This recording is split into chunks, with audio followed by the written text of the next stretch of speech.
E agora você acompanha pela Rádio Rio de Janeiro o programa Estudo das Obras de André Luiz. Vamos refletir sobre o livro Nosso Lar. Produção e apresentação, Tereza Cristina e Marco Antônio. Olá, caros ouvintes da Rádio Rio de Janeiro. Começando mais um programa do estudo das obras de André Luiz. Estamos estudando Nosso Lar, livro que foi psicografado por Francisco Cândido Xavier, pelo espírito de André Luiz. Amigos ouvintes da Rádio Rio de Janeiro, continuamos aqui com a permissão de Jesus, dando continuidade ao estudo da obra Nosso Lar. Nós continuamos no sonho, no capítulo 36, e no programa passado continuamos a comentar sobre o que a mãe de André Luiz está falando com ele após o seu reencontro com o filho. E comentamos sobre o que ela diz, que muitas pessoas, quando desencarnam, aguardam milagres que jamais se verificarão após desencarnarem, porque se demorarem em atitudes contraproducentes. Falamos disso, sobre a diferença que tem entre os espíritos dóceis e rebeldes, e dizendo também que, explicando o André Luiz também, sobre a oportunidade de converter a vida no motivo de atenção a Deus, né? Oportunidade de vida, dizendo que no caso dos círculos inferiores, que é o nosso caso, o prato de sopa, o bálsamo, né, tudo aquilo que a gente possa fazer para o próximo, nunca vai ficar deslembrados na casa do Pai. Começamos a comentar sobre caridade e comentando mais um pouquinho sobre isso, essa questão de dar sopa ao faminto, ao bálsamo ao leproso, na questão de número 888 de O Livro dos Espíritos, continuando a comentar sobre isso, Allan Kardec pergunta, na 88A, Allan Kardec pergunta aos espíritos assim: dar-se-á reproveis a esmola? E os espíritos respondem que não. O que merece reprovação não é a esmola, mas a maneira por que habitualmente é dada. O homem de bem que compreende a caridade de acordo com Jesus vai ao encontro do desgraçado sem esperar que este lhe estenda a mão. E aí a gente pode conjugar isso que os espíritos estão falando a Kardec com o que o Emmanuel diz no livro Escrínio de Luz, que o título é Caridade Convosco. E na última frase dessa mensagem, usando o seu poder de síntese, que é fenomenal, ele diz assim: caridade com os outros é dar o que retemos. Caridade conosco é dar de nós. Então, é isso que a gente tem que aprender. Quando ela fala aqui para o André Luiz que o prato de sopa ao faminto, o bálsamo ao leproso, o gesto de amor ao desiludido são serviços divinos que nunca ficarão deslembrados na casa do Pai. Não é esquecido, isso não é. Porque e anteriormente ela diz que é um motivo de atenção a Deus, a oportunidade que nós temos disso, porque todo o trabalho, no fundo, é para Deus, para o nosso engrandecimento, que é o que o Emmanuel diz aqui. E os espíritos responderam a Kardec: a maneira como eu faço o encontro, eu vou ao encontro dos desgraçados. Ele usa o termo desgraçado aqui no Livro dos Espíritos. E o que o Emmanuel está dizendo, que caridade com os outros é dar o que a gente retém. Só que a gente está na fase de dar o que nos sobra, não o que nos falta. Mas vamos chegar lá. E ele diz que caridade conosco é dar de nós, que é isso que os espíritos estão dizendo aqui, dar de nós. Então, são essas coisas unidas que vão nos fazer engrandecer espiritualmente. Dar de nós e dar aquilo que retemos. Quando ela diz aqui que nunca nos serviços que a gente presta, né, aos outros, nunca fica esquecido, deslembrado na casa de nosso Pai. Eu lembrei aqui daquela história que o Divaldo conta nas palestras, que todo mundo buscava ele lá na casa da Mansão do Caminho, né? Todo mundo buscava ele depois da reunião para pedir isso, pedir aquilo, coisas materiais, não só eram assuntos espirituais, mas eram principalmente pedidos de coisas materiais. E ele sabia que que algumas pessoas vinham em nome de outros que poderiam ter ajudado. E aí ele fala de uma pessoa que vinha pedindo para pagar uma conta de luz. E ele ficou irritado porque, ele mesmo conta isso, porque essa pessoa falou, eu vim amando do seu fulano. E ele pensou, meu Deus, por que o fulano não resolveu o problema? Precisou, já é de madrugada, precisou essa senhora ficar aqui esperando até agora, né, para eu poder ajudar com recurso financeiro para pagar a luz, a conta da luz. E nisso ele ficou irritado. Ele conta que a Joana apareceu para ele e falou, o que foi, meu filho, o que se passa? Minha irmã, a senhora vê, tanta gente poderia ajudar essa irmã, ela está aqui, né, já é de madrugada, esperou a reunião terminar, veio em nome de uma pessoa que eu sei que podia colaborar, mas manda me procurar. Ela falou, meu filho, a gente pode resolver esse problema. Lá no céu, Deus tem o teu nome no livro da vida. Se você quiser, a gente apaga. E aí, porque... Ele contando, né, Tereza? Ele contando é muito engraçado. Eu lembrei aqui no detalhe, ele fala assim... É porque ela falou para mim que tinha... Jesus tem um livro lá dos que podem ajudar ele, livro da vida. E tá lá, tem o nome lá, Divaldo Franco. A moça tá precisando de gás, ele olhou, peraí, Bahia, Salvador, Divaldo Franco. Mas se você quiser, a gente transfere. Não, pode deixar, apaga seu nome lá, não tem problema. Não, pode deixar mesmo. Pode deixar meu nome, porque é isso, né? Todo bem que se faz, como diz o Emmanuel, todo bem que se faz em algum lugar, vai ser seu advogado em toda parte no futuro. Então, nada que se faz se perde. Agora, o ideal realmente é, como a gente comentou, conjugar as duas caridades, a material e a moral. Mas um dia a gente chega lá. Começando a se exercitar bem uma, um dia a outra chega mais facilmente. Vamos começar a ler do parágrafo 16. Certo. A fisionomia... A fisionomia... Sim. Já terminamos o 15 todo já, né? Já. Tá. A fisionomia de minha genitora estava mais bela que nunca. Seus olhos de Madonna pareciam irradiar luminosidade sublime. Suas mãos transmitiam-me, nos gestos de ternura, fluidos criadores de energias novas, a par de cariciosas emoções. Isso aqui é um detalhe, porque ele relata que a fisionomia da mãe estava mais bela do que nunca, porque é o estado íntimo dela. O espírito revela o seu estado íntimo. No livro Libertação, nós temos o oposto, um caso lá. O oposto. Do que acontece aqui. O André Luiz está vendo uma moça, ele descreve a beleza dela. Não sei se eu vou achar aqui, mas está aqui. Bom, eu tinha marcado aqui, mas eu deixei a página. Mas ele descreve a beleza física dela. E o André Luiz, a gente não lembra de outro lugar do livro dele relatar, assim, detalhar a beleza física de alguém, da mulher. E fala, ela é muito bonita. E quando ele a vê adormecer, ela está encarnada. Quando ele a vê adormecer, o perispírito que sai do corpo dela, ele fala que é uma bruxa. Ele chama de bruxa, daquelas imagens que a gente tem de bruxa, né? Infantis e tudo mais. Ele fala que é uma bruxa, porque é o que ela é por dentro, é o que ela é realmente, não é? Imagina, o Chico não era bonito, gente, não era. Não adianta a gente querer, né, tornar, porque não era. Mas imagina aquilo fora do corpo, que beleza que deve ser. Quanta luz, né? Então, essa questão aí que ele está falando, relatando, é o que ela é real por dentro, o que ela é realmente, não é?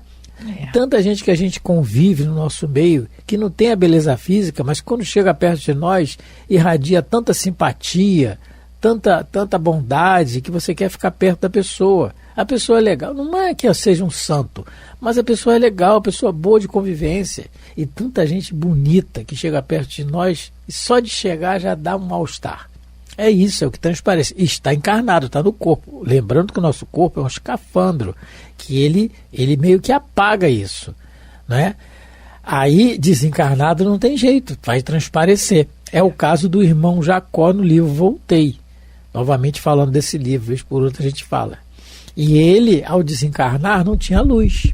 Ele trabalhou, foi um grande trabalhador no movimento espírita, ajudou muita gente na gripe espanhola. Ele botou dezenas de pessoas dentro da casa dele para cuidar, numa época de uma... Olha, a gente teve agora o Covid, a gente teve a AIDS há pouco tempo, a gente viu quanta discriminação, tanta ignorância em cima das coisas, o medo, o vírus do medo. E ele, no início do século XX, ele coloca dezenas de pessoas dentro da casa dele para cuidar, desafiando a sociedade toda. Ele era muito trabalhador, foi um dos diretores da Federação Espírita Brasileira, amigo de vários efemérides espíritas, Bezerra de Menezes, Bittencourt Sampaio e outros mais. Mas quando ele desencarna, ele não tem luz. É o que os espíritos falaram, que nós lemos aqui anteriormente, a questão da esmola. Como é dada a esmola? De que jeito é dado? De que jeito é ajudado? Então é aquilo que nós somos ainda por dentro, né? Então, nessa questão da beleza espiritual, passa necessariamente por aí, pelo que nós ainda realmente somos e não estamos. Aí, continuando. O Evangelho de Jesus, meu André, continuou amorosamente. Lembra-nos que a maior alegria é em dar que receber. Isso aí a gente aprende o tempo todo, né? O grande beneficiário da doação, primeiro é quem doa, não é? Assim como o grande prejudicado da raiva e do ódio é quem emite o ódio, né? Fazendo o lado oposto e repetindo novamente aquilo que o Emmanuel fala no livro Escrino de Luz. Escrino de Luz, o título é Caridade Conosco. Ele diz que caridade com os outros é dar o que retemos e caridade conosco é dar de nós. Então é mais alegria em dar do que receber, porque na medida que nós damos de nós, ou que retemos, nós estamos nos libertando das algemas do egoísmo, treinando isso, e aí só melhora a nossa condição espiritual. É automático, isso aí é lei, não é? Infelizmente, nós encarnados aqui na Terra pensamos ao contrário, é melhor receber do que dar. Por isso estamos encarnados por aqui ainda, né, num planeta de expiações e provas, porque ainda não introjetamos esse ensinamento de Jesus, que mais feliz é o que doa do que o que recebe, né? Não é acaso que Francisco de Assis, na sua oração, fala, né, sobre isso, que é dando que a gente recebe, né? E se você dá algo de bom, você é o primeiro a receber essa bondade de volta. É da lei, não é? É a lei de reciprocidade que existe no universo. Tudo deve funcionar dessa maneira. Então, mas infelizmente a gente ainda está nesse estágio, né? Estamos estudando para isso, para a gente assimilar mentalmente que realmente o que é certo a fazer, por não ter nos comportado de acordo com o Evangelho de Nosso Senhor Jesus Cristo, é que estamos encarnados aqui ainda na Terra, sabendo que a Terra, no nosso sistema solar, é um dos planetas mais inferiores e já poderíamos estar em outras esferas superiores, mas o nosso comportamento ainda é contrário às orientações, ao comportamento que Jesus nos orienta no Evangelho.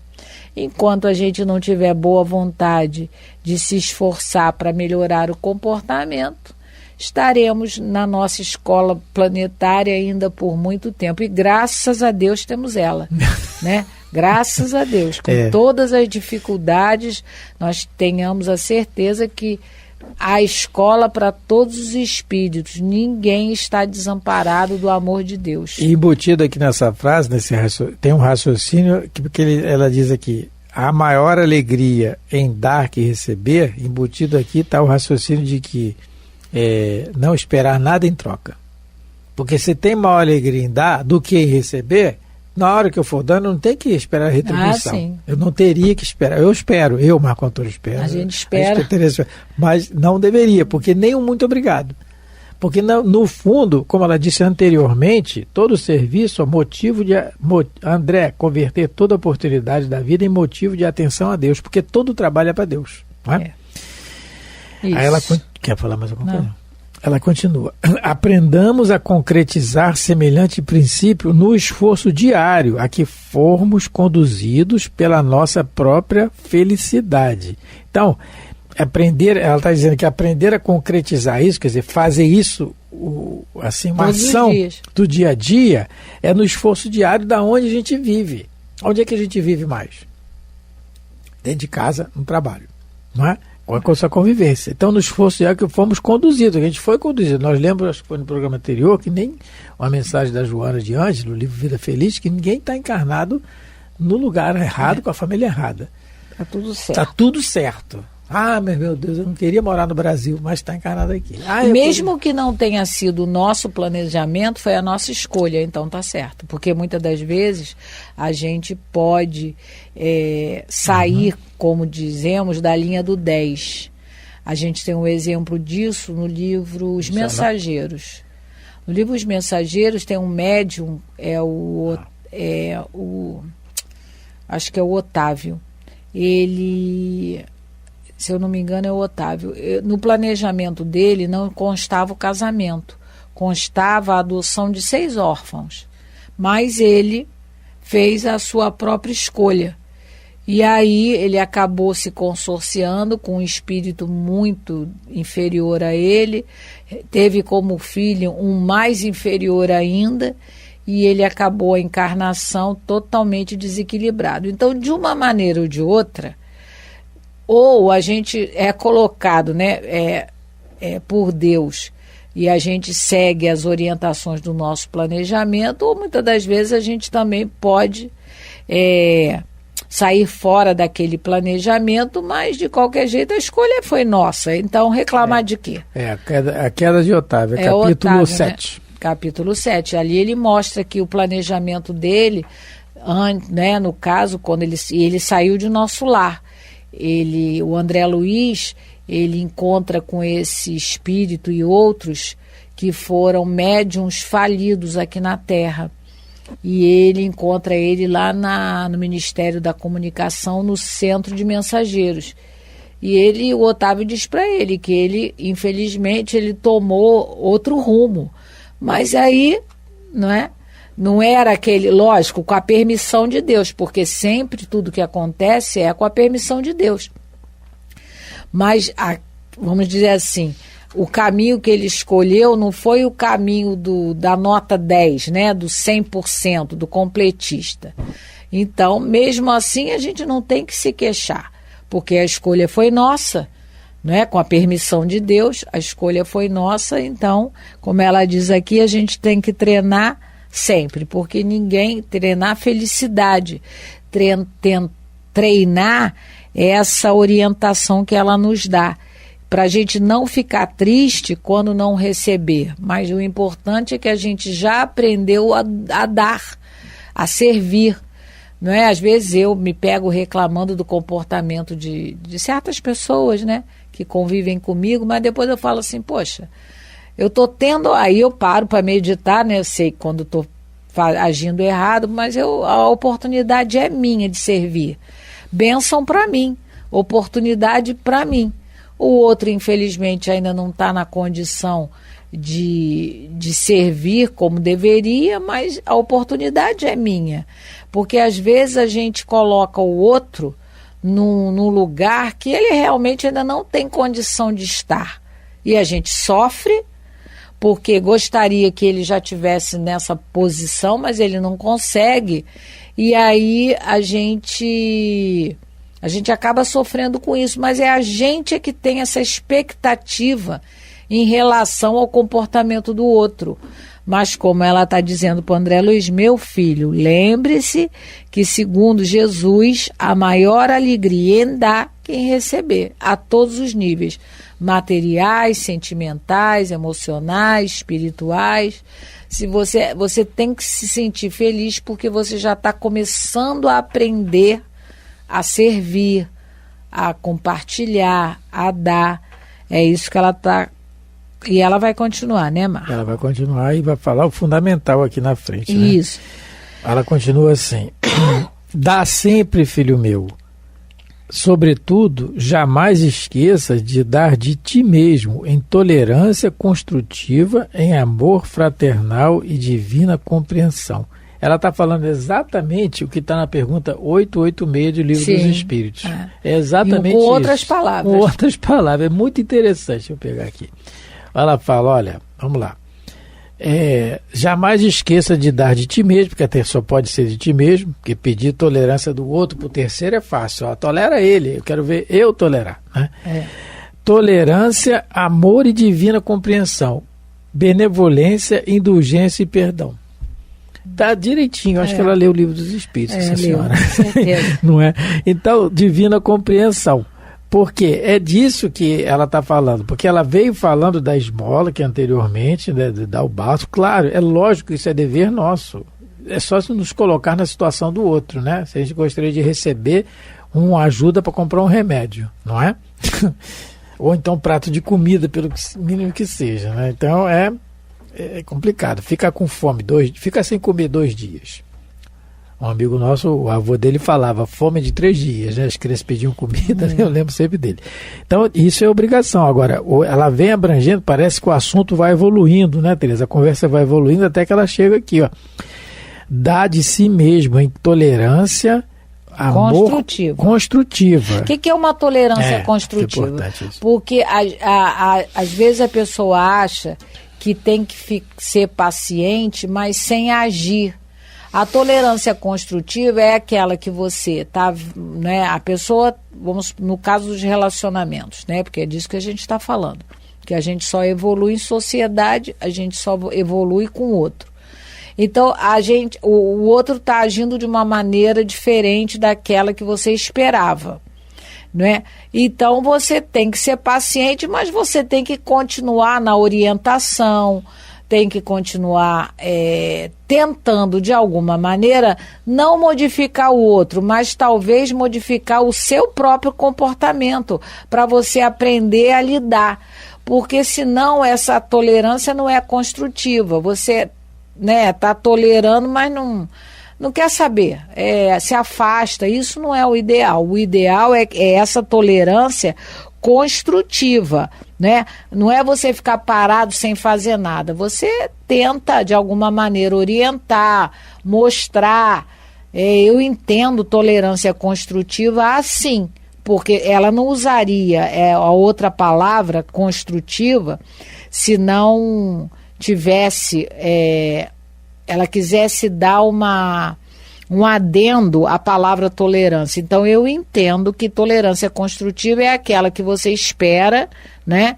Que você está tolerando, você está, de alguma maneira, com paciência, mas não está deixando de agir. Você, de alguma maneira, vai falando, tenta mostrar, mas você tem que entender que cada um tem um tempo, né? Que nem sempre aquela pessoa que está naquele caminho, ela nessa encarnação vai conseguir mudar o próprio comportamento, porque o tempo dela é outro. Algo que você consiga mais rápido, para o outro é mais difícil. Então, a tolerância construtiva eu entendo mais ou menos assim. É você ter paciência, né? Porque tolerância é sinônimo de paciência.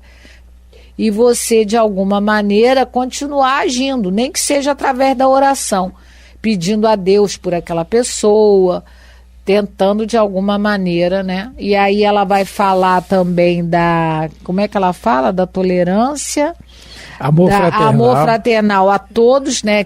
Tentar enxergar em todas as criaturas irmãos.